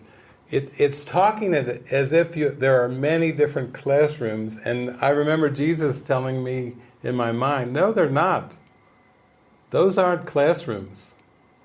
That's not a good metaphor. That's not a good metaphor at all. That's a very fragmented metaphor. I asked Jesus, what do you mean? And he said, the mind is the classroom. The mind is where you've learned the ego. The mind is where you've accepted all these false beliefs and assumptions. And the mind is where you're going to unlearn every single thought and concept and belief you have and accept the truth. So even though this is like so-called first generation with A Course in Miracles, let's get honest here. That don't start coming up with concepts and continuing to play small as if you have a bunch of different classrooms. You don't. The mind is the one classroom, because the mind is the constant. It's like what are the contents of my consciousness is what you should be asking, because it's the emptying of the contents of consciousness is how you realize the truth. It's going within, and whenever you have a reaction, an emotional reaction, just notice the thoughts. And there definitely is the I know. There's an I know belief. I know and you don't is really what I know means to the ego. I know and you don't. You see the duality of that. I'm right and you're wrong. You see how that works? That's what we're talking about. That's why Jesus says, would you rather be right or happy? Because if you have a belief that you're right about anything in terms of form and specific, that is total delusion. That is the I know mind that we talk about. That is the interpretation that blocks you from knowing who you are and who everyone is. I know, you don't. I'm right, you're wrong. There it is right there. That you can see the opposites that are tied in with that interpretation. So what Jesus is saying is, no, that's why you have to inquire. You have to come back to the focus of your mind. That's why he calls it mind training. Some of you, I know there's a lot of teachers now talking about rewiring the brain. The brain is not in need of being rewired. It's the mind where the thoughts are. The brain doesn't think. The brain doesn't need to be rewired because it's just gray matter, it's just part of the projection. It's a projection of thought. The mind thinks, but the brain does not. The brain is a projection. Those little neurotransmitters, those little electrical impulses aren't thoughts. Jesus even makes a joke about that, thinking that those little electrical impulses in the brain are your thoughts. He said it's like holding up a match to the sun. That's how different those electrical impulses in the brain are to thoughts. Thought is like the sun, and that little matchstick lit up is like a neurotransmitter. So we have to go, please practice this with sincerity and start to realize that everything that I even consider a classroom in this world is not really there, because everything is unified and everything is thought. Another thing that Frances was just talking about was when we were talking about zooming into the purpose, and you must experience the effects of your prayer this instant. A lot of times people will tell me, I pray, I even had a message this morning, I pray but I don't see the results of my prayer. Wait a minute, what are you saying? Are you saying that prayers are not answered? Yeah, people say, I have a lot of prayers that are not. Actually, come to think of it, most of my prayers, they tell me, to Jesus are not answered. He's like an absentee landlord. I pray and pray and pray and pray. He tells me, pray, ask me, pray, and I do. I pray, and I get like 0.01% of my prayers are answered. And they say, how do you expect me to keep the faith of keep praying when Jesus he's terrible. He doesn't answer my prayers, they tell me. I say, no, you actually don't understand prayer then, because prayer is like, giving and receiving are the same. Some traditions they say what you give is what you get. What you believe is what you receive, in terms of even belief. It's the law of the universe that giving and receiving are the same. That's what prayer is. It's the law of the universe that giving and receiving are the same. So if you pray truly, and you pray sincerely, and really you pray that that's your priority. Like, let's say we'll use the example of peace. Let's say your prayer is for peace. If you actually are praying for peace, and prayers are always answered, giving and receiving are the same, you must experience the peace if you're asking for it. So if you're not experiencing consistent, constant peace, you're not praying for it. You must have something else you're praying for. Maybe you're praying for a better job. Maybe you're praying for a better partner. Maybe you're praying for the virus to go away. Maybe you're praying for planet Earth to come back to whatever it was. The crazy idea called normal. What is normal? But whatever you're praying for, if you're praying for something and you're not experiencing what you're praying for, then I'd say that's just self-deception, because prayer is giving and receiving are the same.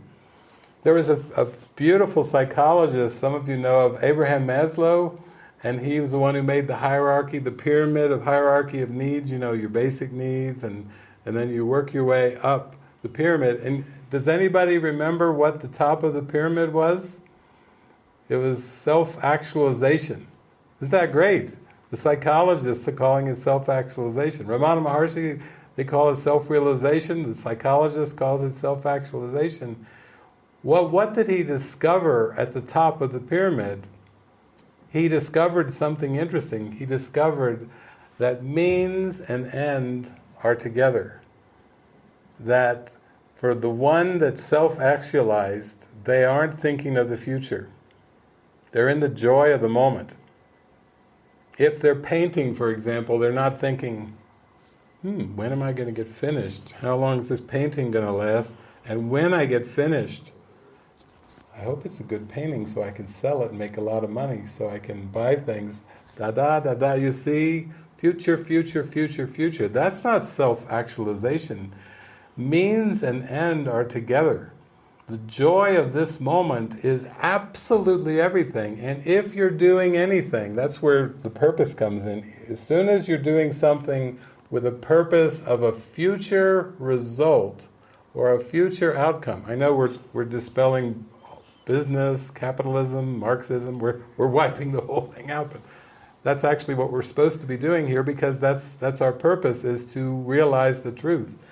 And what you start to realize is if you have a motive for the future, it means that you still believe in the past. Because only thing the future is a projection of the past. It's as unreal as the past is. So if you want something in the future, it means that you don't want to know the moment, this moment. It means that you have prioritized the thought of the future over the present moment. And then you wonder why prayers aren't answered. Because if you don't want this moment and the presence of Christ and the presence of the Holy Spirit in this moment, if you want anything other than that presence right now, then that means that you have something on your altar, your inner altar. That means you have something in your power of prayer, your core. You've put something on the core that doesn't really belong there. When Jesus said, "Let thine eye be single," he was basically saying, let your prayer be single. Let your vision be single. Let your point of view be single. That's what the teaching means, let thine eye be single. And remember also too that Jesus, I don't know if you remember what in the red letters, but one of the things in the Bible that I love, when Jesus came right out and he said, take no thought for the morrow. You know what that means? He's saying, take no thought for tomorrow. And then he followed it up and he said, take no thought for what you shall wear or what you shall eat. He's going after body thoughts. He's going right, 2,000 years ago he's going after the body thoughts. Take no thought for what you shall wear or eat. So, to me, that's what even the Buddha was teaching when he was talking about empty your mind. Empty your mind of what? Of time thoughts, of body thoughts. Buddha was right on track. And then Jesus is simply giving us a very good training manual to say, practice this in your mind and empty your mind of everything you think and think you know. Some of you remember that beautiful passage in Lesson 189. Simply do this. Be still. Lay aside all thoughts and concepts of what you are. And he goes on to say, hold on to nothing. Do not bring with you one thought the past has taught, or one thing you ever learned before from anything.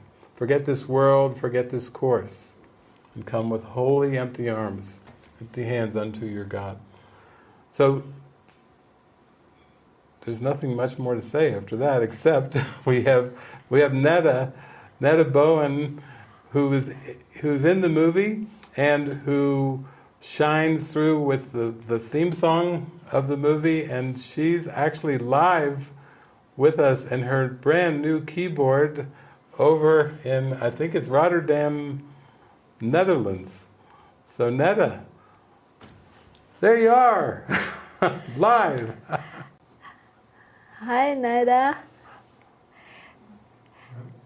Yeah, Naida was such a big part of this movie because she was invited to come to our mystery school, and she just came up with a song called Take Me Home, and she sang that song at the opening night of Take Me Home. And that's where everybody, after hearing that song, told me, this is the title of your movie, Take Me Home. So I thought, okay, I have a title, and I have a theme song. It's all given. It's all given. So, yeah, that was really amazing. And I didn't even know you were shooting a documentary. And when I just remember seeing online something about the 1 month tabula rasa, and I just instantly felt like I have to give voice liberation there, even though I never did that really before. I just did that whole 2 years school just for myself because I wanted to be more free on stage myself. And when I saw about it, I just felt like I have to give voice liberation there. And it just, when I look back on it and seeing what a beautiful part the voice liberation also took in the movie, I'm just like, whoa, it was so meant to be that it all came together like that. It's so beautiful. Yeah. So without further ado, I would love to share Take Me Home with all of you.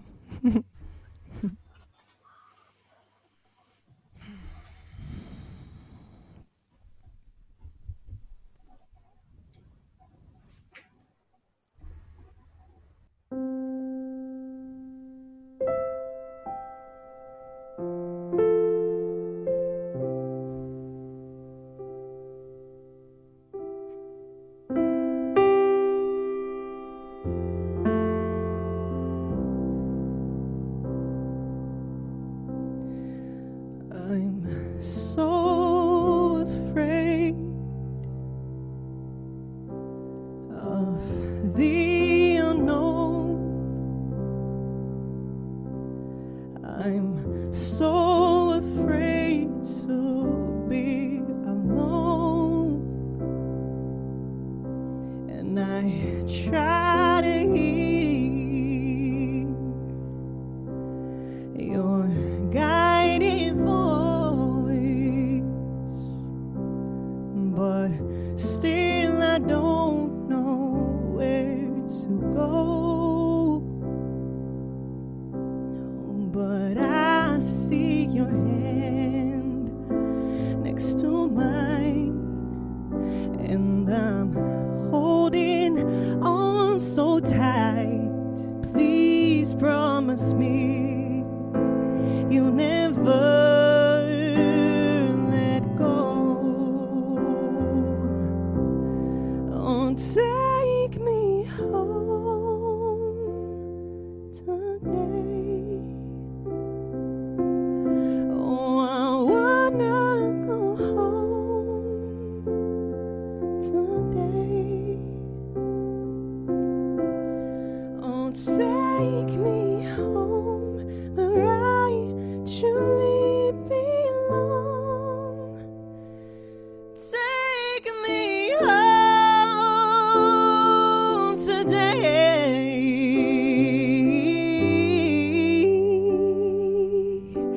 My heart speaks so clear, but still I'm paralyzed by fear, and I lack in trust. Oh, I lack in faith. My ego made me go astray. Oh, but I see your hand next to mine, and I'm holding on so tight. Please promise me you'll never let go. Oh, take me home today.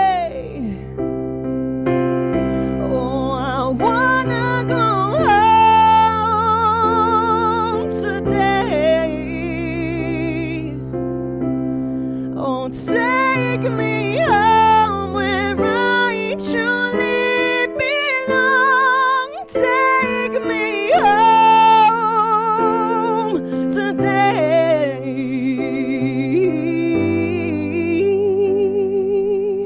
Whoa,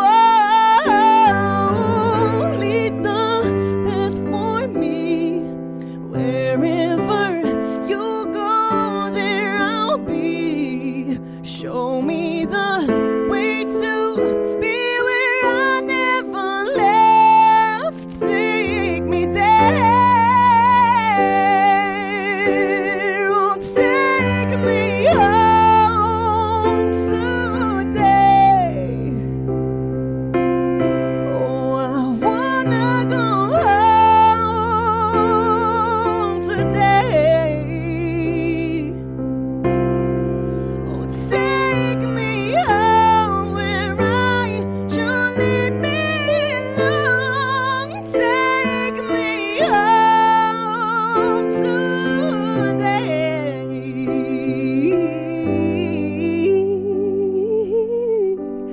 Oh, take me home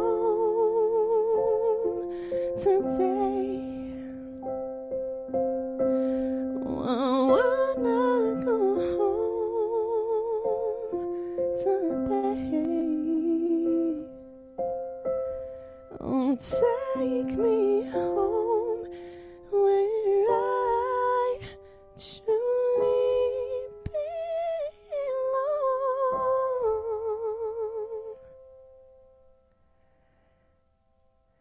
Take me home today.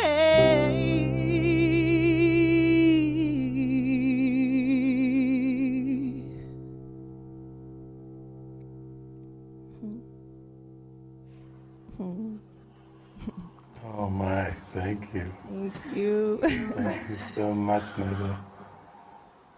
Thank you so much. Yeah, thank you for being part of this. Thank you so much. It's truly just an echo of witnesses, because even when Neda said she didn't even realize that there was a film being made, that just again adds to all of our witnesses that you have to be clueless, that there was this sense of a movie, but how empty and clueless you can be. And then also there was a time when I was talking to Neda on WhatsApp, and again she told me another witness that I had never heard before. This was years after the movie. She said, she just mentioned the voice liberation. She said, yeah, I was working and training to do this thing called voice liberation, and she was practicing, and then that was part of the idea of her coming to the mystery school, as she said, was to do the voice liberation. And then she told me over the phone some years after, where she said actually when she got there, that everything she had done and trained for to do with voice liberation, she didn't use any of it. That she just prayed to Jesus like, well, here I am, you got me here. And the way that the voice liberation came through was entirely through inspiration in the moment from Jesus. It wasn't even planned. And to me, that's what I like about this. When you shared that with me, Neda, I thought that it's cascading messages and miracles saying, you're not doing anything, and none of us are, and that Spirit's got us, and all we have to do is really enjoy the ride and behold. Because you were beholding like, wow, look, you'll see in the movie, for those of you who haven't seen it, you'll see it come through, but that's truly involuntary. That was truly the work of God, the work of Holy Spirit. So I just am... I was sharing a couple of days ago, I had an interview with Jessica and Eric, and I was sharing about the movie as well. And I said like I'm such a person who always thinks like you said, I know better, and like I think I know, like the I know mind. And with this voice liberation, when I got there, it was so humbling for me, because I really, for the first time, fully got that feeling of, I really don't know what the F I'm doing. I don't know. And it really made me able to step back in such a sincere and honest way, because I did really come there to be useful. So it was so helpful to just be like, okay, I don't know. And really in that moment, it's like one of the first moments that I experienced hearing the voice of the Spirit so clearly, and actually telling me even words, tell him to say this, tell him to sing this, do that. And that was the beginning of a very deepening and strengthening of my relationship with Spirit. And it really, for me, it really started there as well at the Tabula Rasa due to this experience. So yeah. Wow. Thank you. I see tomorrow. Are you gonna watch the movie tomorrow? When is it on the planning, or tonight, or in 2 hours from now? A couple hours from now. Exciting! You guys are in for a treat. I'm telling you. Stay tuned.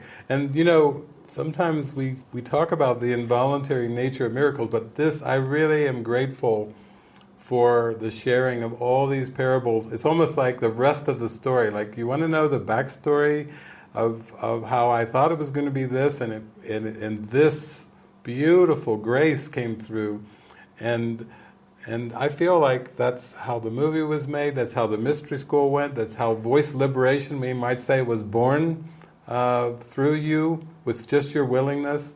And I find that that's what people are wanting the most, because that question of how do I do this, when we think the guidance has a purpose to bring us something in the future, we're really not remembering the point of the guidance. The guidance is to have us be present, to say, here I am. In fact, with Helen Schuckman and Bill Thetford, Bill loved words, and he's loved puns, and he loved all kinds of fun things with words, but he had a pretty strong resistance. Sometimes it would rear up, a lot of repression would rear up, and so at one point Helen could tell that Bill wasn't feeling well, so she just asked Jesus. She said, "Do you have a prayer for Bill? Can you give Bill a prayer? Like, I'll give it to him if you give it to me." And Jesus said, "Yeah, here's the prayer for Bill. Tell Bill to keep this and just practice this." And the prayer was, "Here I am, Lord." It's a 4-word prayer that Jesus gave to Bill. And just think, for all of us, how if you use that prayer, imagine the next time you were afraid about something that was going to happen, or you weren't sure you were strong enough to do something, or you doubted your abilities, and you doubted that you could walk through whatever the Spirit was going to guide you to do, that if you just remembered that 4-word prayer that Bill Thetford used, "Here I am, Lord," that is all that you need, because it puts you in the receptive position. Like, you're really saying, "Use me." You're saying, "I want to be of service. You know the way, I don't. Here I am, Lord. I'm here to follow." And that is the most important thing, if you had to remember. And I swear, when I watch that movie, every time I watch that movie, that's what I see. It's like a dance. Yeah. It's the perfection of the plan, when we're healed, when I'm healed, I'm not healed alone. That's why it is also impossible for the mind to want to figure out the individual healing plan for himself, because he doesn't know. When Netta came in, that was the beginning of a whole voice liberation that she is practicing still now, because she saw so many miracles and healing, not just to the people in front of her, but herself. Because I remember when I was talking with her during that month, she was just completely stunned and amazed by the way she was used, by the presence of Jesus in those moments. It was so healing for her, for the people, now for us watching. And it's it's no you and I. It's to give and to receive are simultaneous and the same. That's exactly it. That's why we can't define the problem and say this is my little prayer, but here I am, Lord. Yeah. Heal me. Yeah, I think that's the movie. We really can't know the problem to accept the healing. We can't know the problem. We can't define the problem, because that is the problem, is that we think we know what's going on with time and space. And like you said when you were talking to JP, that idea of how did I do this and how did the separation happen are the same question, even though one seems to be a big, huge ontological, how did the separation happen, and the other is, how could I have done that? That little flip back to the past, how could I have done that? So it's the same question, and that way we start to focus on lead me, show me, use me. It's like show me the miracle instead of like that Tom Cruise movie, Jerry Maguire, Show Me the Money, which little variation, show me the miracle. And then our mind is aimed towards the correction. Do I want the problem or do I want the answer? That seems so simple, but every single moment we're actually deciding, do I want the problem or do I want the answer? And you cannot go about problem solving the way that you've been taught as a human being, because whether you're solving a physical seeming problem or a psychological problem or a mathematical problem or a scientific problem, the world says that you must first define the problem as part of the problem-solving equation. You must first define the problem. And then you come and you try to bring in the answer. And what Jesus is saying is, no, that we're not going to do it that way anymore.